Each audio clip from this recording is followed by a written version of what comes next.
Element with a molar mass of 2.7 into 10 to the power minus 2 kg mole inverse forms a cubic unit cell with the edge length given as 405 picometer. If its density is 2.7 into 10 to the power 3 kg meter inverse, we need to find the radius of this element to the nearest integer.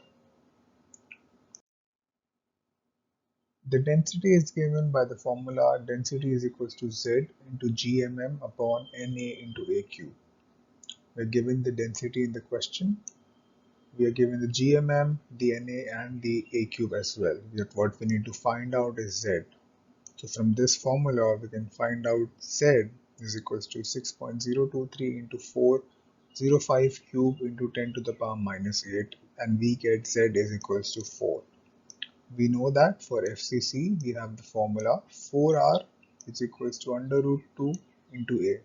From here we can calculate our R, which comes up to be 143.21 into 10 to the power minus 12 meters, which can be rounded off to 143, which is the answer.